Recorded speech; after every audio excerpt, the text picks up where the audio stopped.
Thank you very much, everybody. We appreciate it, and we've had an interesting day. I think a very productive day, and we're going to start a meeting with the president, who we all know very well. He's a brave man, and he's putting up one hell of a fight, and we'll see how that all turns out. But we're going to have a meeting, and we have about 30 meetings scheduled today. We have a lot of meetings scheduled today, going pretty late into the night. But this is an important one, and we have great respect for the fight that Ukraine is putting up. It's pretty amazing, actually. So, Mr. President, please. Thank you so much, Mr. President. First of all, thank you for this meeting. Thank you for your personal efforts to stop this war just now, Mr. President. And I have to say that just now our first ladies of Ukraine, first ladies of the United States, Yes. just now we'll have a meeting about Ukrainian children. Thank you for Melania's personal involvement to this topic. And this is very important. I will brief Mr. President and his team what's going on the battlefield. We have good news. Of course, we want to stop the war, and with your help, first of all. Thank you. Would you like to say how you're doing on the battlefield? Yeah. Please. Yeah. So thanks to our soldiers and to possibility to further the program when NATO countries, by the way, thanks to your support, they can buy weapon from the United States. So our soldiers this month they occupied 360 kilometers, and they encircled 1,000 soldiers. And of course we want to exchange. We need our soldiers in any case, but thanks to our soldiers, we have this possibility, this opportunity. And we will continue until Russia will stop this war, and I hope that they will stop. In any case, we know that the economy of Russia is not doing well. So with this, during this war, we need more pressure, more sanctions, and I hope with United States, first of all, and Europe, but we support, Mr. President, your idea, and I want to discuss it, how to stop some countries from Europe, how to stop the possibility to buy Russian oil and gas. Right.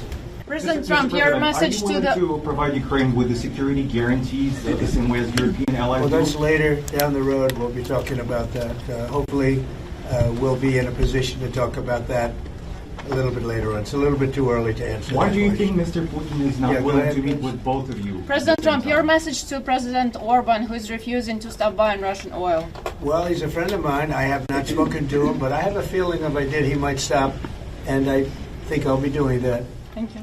What progress do you think has been made on ending Russia's war against Ukraine since the last time you saw President Zelensky? Well, the biggest progress is that the Russian economy is terrible right now. It's, as you know, it's crashing.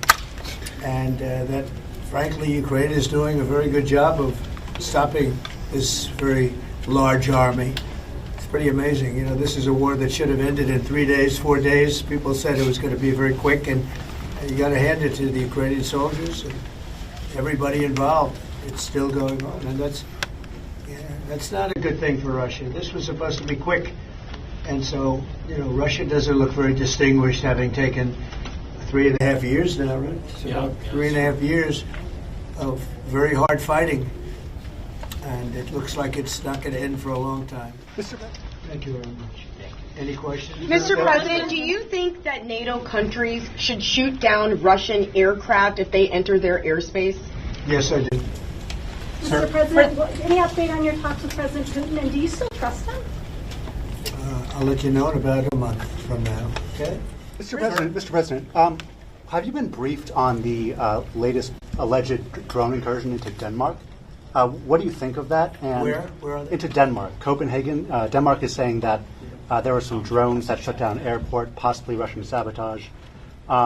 What's your response to that? Will the U.S. have a material Well, I response have to that? no response until I find out exactly what happened. I know about it, but they don't know what happened.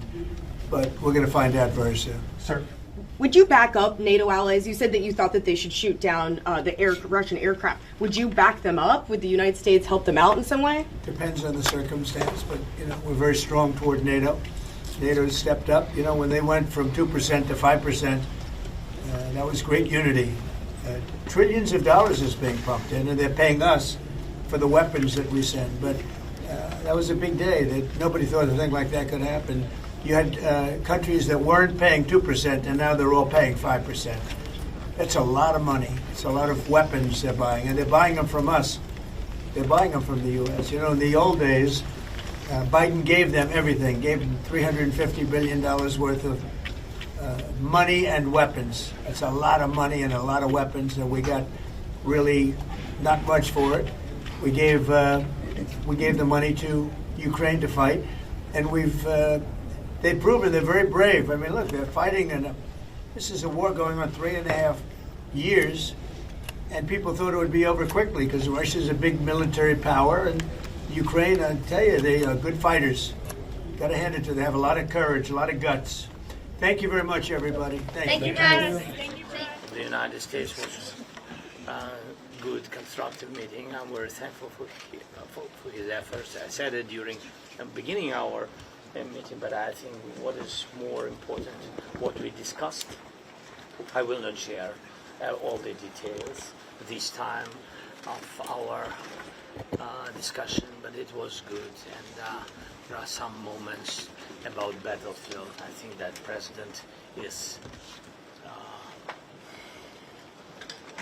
he knows some details, and I think he knows more details than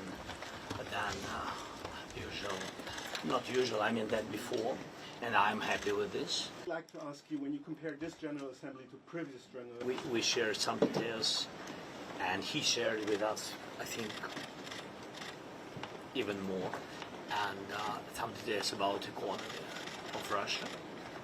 It goes, we think, very bad. Of course, still problem that they have a lot of cash. We know how this made money in Russia, made and make, but it's this is their way of life. Yes, the good news for us, because they spend money for war machine. The good news that the economy is in a bad shape. Bad news that they still have a lot of money, much money. Yes, but it's decreasing. Trump is a game changer by himself if he will be sure in Ukraine, and I think that he is more close now to this situation, and that's why, and between us, only Trump can. For today, we know some not too much players in the world who can be game changers, but he's the most closer to this. I'm worried that the war in Ukraine is getting out of sight for many countries.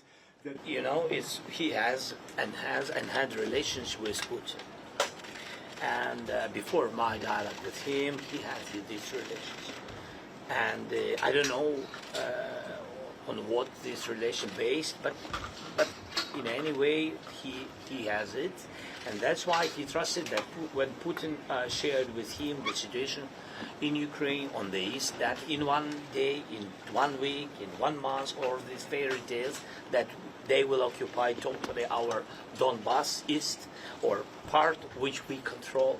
Yes, big part which we control. And of course he trusts him, and when then he back to me, President Trump, during phone conversations or dialogue, yes, he always said that, look, in autumn they will occupy it, we need to do something, and etc.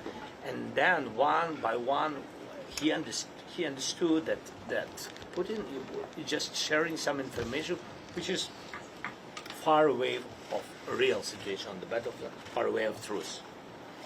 And of course, then when now he trusts much more bigger to me, because to the information what my intelligence and my military guys, military cabinet shares with partners.